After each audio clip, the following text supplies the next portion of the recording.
Historic plan for the Gaza Strip during his press conference with Israeli Prime Minister Benjamin Netanyahu yesterday that could be a step towards peace in the Middle East. I do see a long-term ownership position, and I see it bringing great stability to that part of the Middle East and maybe the entire Middle East. And everybody I've spoken to, this was not a decision made lightly. And I think this is an idea that's gotten tremendous, and I'm talking about from the highest level of leadership, gotten tremendous praise. And if the United States can help to bring stability and peace in the Middle East, we'll do that. Wisconsin Congressman Derek Van Orden joins me now. Congressman, good morning to you. This is a very unique suggestion, ownership of the Gaza Strip. So what do you think about this, and how would this work? Well, this is what I think. Ownership can mean a lot of stuff. And what President Trump is clearly articulated is that there has to be a change in the Middle East.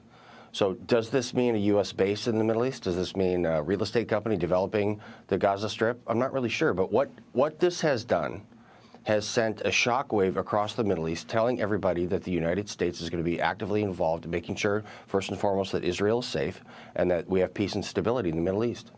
And yesterday he said that it could take U.S. troops on the ground in the region. All possibilities appear to still be on the table. What do you think about that? I think it's very important that the people that hate Israel and the United States understand that everything is always on the table.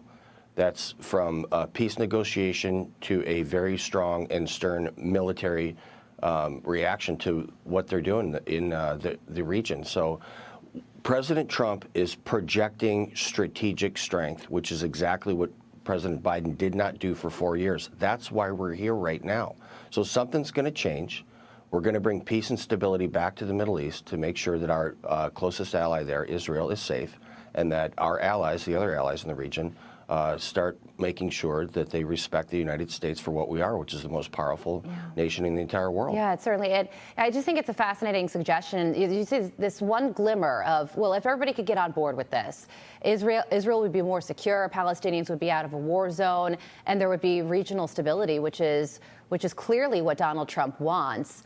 It would also potentially take the Palestinians agreeing to leave the region, or many of them, and also for other countries in that area, Saudi Arabia, Jordan, Qatar, to agree to take them in, so to clear out some of the people so that the Gaza Strip could be rebuilt. The only issue with that is that Saudi Arabia is not on board with this idea. They posted this on X saying the foreign ministry affirms that Saudi Arabia's position on the establishment of a Palestinian state is firm and unwavering, and establishing, Congressman, diplomatic ties with Israel would also depend on this. So yesterday, Prime Minister Benjamin Netanyahu said he does think that the two countries could normalize relations, but man, it does look like that still is going to be a big challenge. Well, let's remember, before October 7th, there was de facto a Palestinian state. There was, and the Palestinians allowed Hamas to take over. Hamas attacked Israel in the most brutal fashion since World War II. It was essentially a 21st century Holocaust. And Saudi Arabia needs to understand something. The 1967 Green Line, the border, is unacceptable.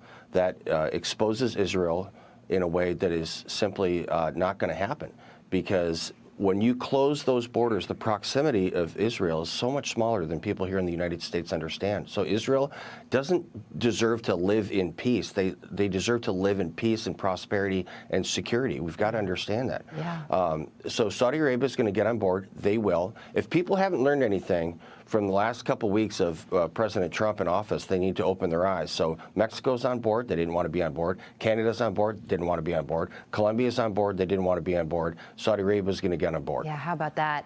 You mentioned peace and prosperity for Israel. One piece of that, probably the biggest piece, is Iran, and there was major news on that front.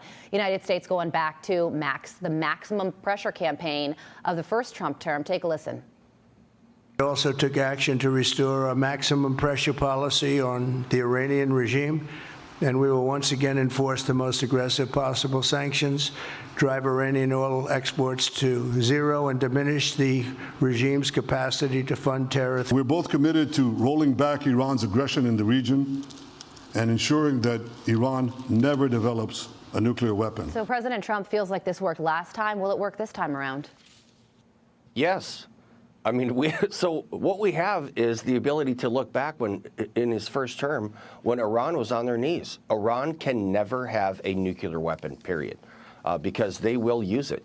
And they respond to pressure just like everybody else does. So what they're not going to get is the Obama pallets full of cash.